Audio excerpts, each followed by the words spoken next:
ദൈവത്തിരുനാമത്തിന് മഹത്വമുണ്ടാവട്ടെ. Bible reading പ്രോഗ്രാമിൽ സംബന്ധിക്കുന്ന ഏവർക്കും കർത്തൃനാമത്തിൽ സ്നേഹവന്ദനം. പുറപ്പാട് പുസ്തകം 6-ാം അധ്യായമാണ് നമ്മളിന്ന് വായിച്ച് ധ്യാനിക്കുന്നത്.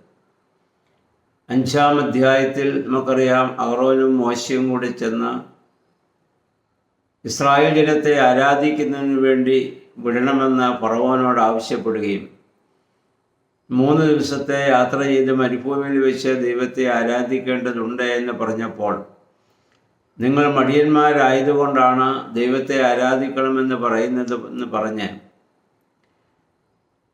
ജനത്തിൻ്റെ മേൽ കൂടുതൽ കഠിനമായ പീഡനം നൽകുകയും അവരെ കൂടുതൽ ബുദ്ധിമുട്ടിക്കുകയും ചെയ്തു.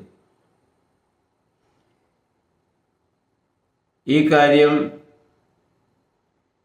മോശ അറിഞ്ഞപ്പോൾ മോശയ്ക്ക് വളരെയേറെ ദുഃഖമുണ്ടാവുകയും മാത്രമല്ല, ഇസ്രായേലിലെ എബ്രായരിലെ മേലാളന്മാരായിരുന്ന ആളുകൾ പോലും മോശയോടും അഹ്റോനോട് നീരസപ്പെടുകയും മോശ ദൈവസന്നിധിയിൽ ഏറെ ദുഃഖിക്കുകയും ചെയ്യുന്നു. 6-ാം അധ്യായത്തിലേക്ക് നമ്മൾ വരുമ്പോൾ, യഹോവയായ ദൈവം മോശയോട് പറയുന്നു, ഫറവോൻ ഭുജബലത്താൽ ജനത്തെ വിടും, അതിനുള്ള ക്രമീകരണം ഉണ്ടാവും. എന്നിട്ട് യഹോവയായ ദൈവം മോശയോട് പറയുന്നു, അബ്രഹാമിനോടും ഇസ്ഹാക്കിനോടും യാക്കോബിനോടും ഞാൻ ചെയ്ത വാഗ്ദത്തം ഞാൻ പാലിക്കും. അവരോട് ഞാൻ സംസാരിച്ചിരുന്നു, പക്ഷേ കർത്താവെന്ന എന്നെ പൂർണ്ണമായി വെളിപ്പെടുത്തിക്കൊണ്ടല്ല അവരോട് ഞാൻ സംസാരിച്ചത്. ഉൽപ്പത്തി പുസ്തകം 18-ാം അധ്യായത്തിൽ നമ്മൾ കണ്ടു, അബ്രഹാമിൻ്റെ ഭവനത്തിൽ 3 പുരുഷന്മാർ വന്നതും അവരെ വെറും സാധാരണ മനുഷ്യരെ പോലെയാണ് അവിടെ ഇത് കയറി ചെന്നതും അപ്രകാരം സംസാരിച്ചതും. യാക്കോബെ പെനീലിൽ വെച്ച് ദൈവത്തോട് മല്ലടിച്ചത് ദൈവപുരുഷനോട് മല്ലടിച്ചു എന്ന രീതിയിലാണ്. അപ്പോൾ കർത്താവെന്ന രീതിയിൽ ദൈവം അവർക്ക് പൂർണ്ണമായി ഈ പൂർവ്വപിതാക്കന്മാർക്ക് ആ സമയത്ത് വെളിപ്പെടുത്തി കൊടുത്തില്ല. എന്നാൽ ഇന്ന് മോശയോട് ദൈവം പൂർണ്ണമായി ദൈവമെന്ന രീതിയിൽ തന്നെയാണ് അവനോട് സംസാരിക്കുന്നത്. എന്നിട്ട് പറഞ്ഞു, എൻ്റെ ജനത്തിൻ്റെ വേദനകളെ ഞാൻ കണ്ടു, അതുകൊണ്ട് ഞാൻ ചെയ്ത ഉടമ്പടി ഞാൻ പാലിക്കും.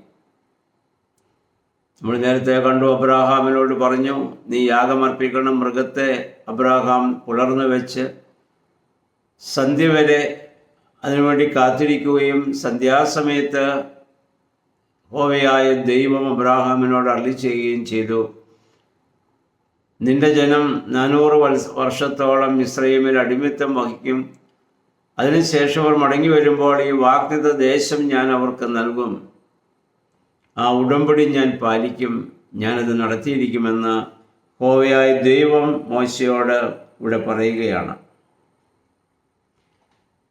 ഈജിപ്തിൽ നിങ്ങൾ അനുഭവിച്ച എല്ലാ വേദനകൾക്കും പരിഹാരമായി ഞാൻ വാഗ്ദത്തം ചെയ്ത ദേശത്തേക്ക് നിങ്ങളെ അയക്കുമെന്നുള്ളതാണ്. എന്നാൽ മോശ ഈ കാര്യം ചെന്ന് ഇസ്രായേൽ മക്കളോട് എന്ന് പറഞ്ഞ് യഹോവയായ ദൈവം തന്നോട് ഇങ്ങനെ അരുളി ചെയ്തുവെന്ന്. പക്ഷേ അവരുടെ മനസ്സേറെ വ്രണപ്പെട്ടിരിക്കുകയാണ്. കാരണം കഠിന വേല മുഖാന്തരം അവർ ഏറെ ദുഃഖിതരായിരുന്നു. മോശയും അഹ്റോനും ഫറവോ രാജാവിനോട് ആരാധനയ്ക്ക് വിടണമെന്ന് പറഞ്ഞുകൊണ്ടാണ് അവരെ ഇപ്പോൾ കഠിനമായി വേദനിപ്പിക്കുന്നത്. അപ്പം അതുകൊണ്ട് മോശയുടെ വാക്കുകളെ കേൾക്കുവാൻ അവർക്ക് ബുദ്ധിമുട്ടായിരുന്നു. അപ്പോൾ മോശ ദൈവത്തോട് ഇവിടെ പരിഭവിക്കുന്നുണ്ട്, ദൈവമേ, എൻ്റെ സ്വന്തം ജനമായ ഇസ്രായേൽ ജനം എൻ്റെ വാക്കുകളെ കേൾക്കുന്നില്ലെങ്കിൽ പിന്നെ ഫറവോൻ എൻ്റെ വാക്കുകളെ കേൾക്കുമോ? മാത്രമല്ല, ഞാൻ തടിച്ച നാവുള്ളവന് ഞാൻ വിക്കനുമാണ്. അങ്ങനെ ഞാൻ രാജാവിനോട് ഇനി എങ്ങനെ ചെന്ന് സംസാരിക്കും? ദൈവം അത്ഭുതങ്ങളെയൊക്കെ പ്രവർത്തിപ്പിച്ച് അടയാളങ്ങൾ കാണിച്ച് ധൈര്യപ്പെടുത്തിയതാണെങ്കിലും മോശ വീണ്ടും ഒരു നിരാശയിലേക്ക്, ദുഃഖത്തിലേക്ക് പോവുകയാണ്. ഞാനും നിങ്ങളും ദൈവത്തിൽ ആശ്രയിച്ച് ജീവിക്കുന്നവരാണെങ്കിലും പലപ്പോഴും ഇതുപോലെയുള്ള പ്രശ്നം നമ്മുടെ ജീവിതത്തിലും ഉണ്ടാകാറുണ്ട്. നിരാശയും ദുഃഖവും നമ്മളെയും ബാധിക്കാറുണ്ട്. എന്നാൽ ദൈവം അതിൽ നിന്ന് നമ്മളെ അത്ഭുതകരമായി വിടുവിക്കുമെന്ന് ഈ മോശയുടെ ജീവിതത്തിലൂടെ സംഭവങ്ങളിലൂടെ നമുക്ക് കാണാൻ സാധിക്കും. ഇതിൻ്റെ 14 മുതലുള്ള വാക്യങ്ങളിൽ മോശയുടെയും അഹ്റോൻ്റെയും ആ പാരമ്പര്യം, ഒരു വംശാവലിയെക്കുറിച്ചാണ് ഇവിടെ നമ്മൾ വായിക്കുന്നത്. ഇവിടെ മോശയുടെ അമ്മയുടെ പേര് പറയുന്നുണ്ട്, യോഖേബെദ് എന്നാണ് ആ അമ്മയുടെ പേര്. അവരിൽ നിന്നാണ് മോശയും അഹ്റോനും ഒക്കെ ജനിക്കാൻ കാരണമായിട്ട് ഇത് തീർന്നിട്ടുള്ളത്.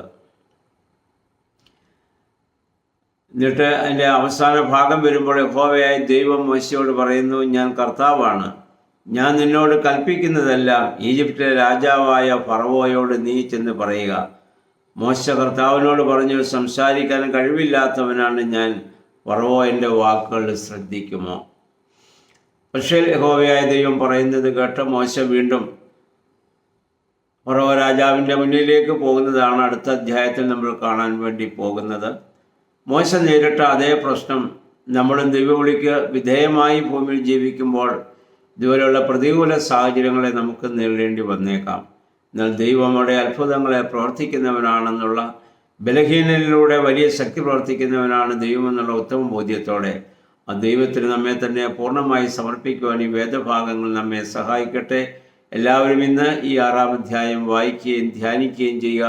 ദൈവത്തിൻ്റെ പരിശുദ്ധാത്മാവ് അതിന് നമ്മെ സഹായിക്കുമാറാകട്ടെ.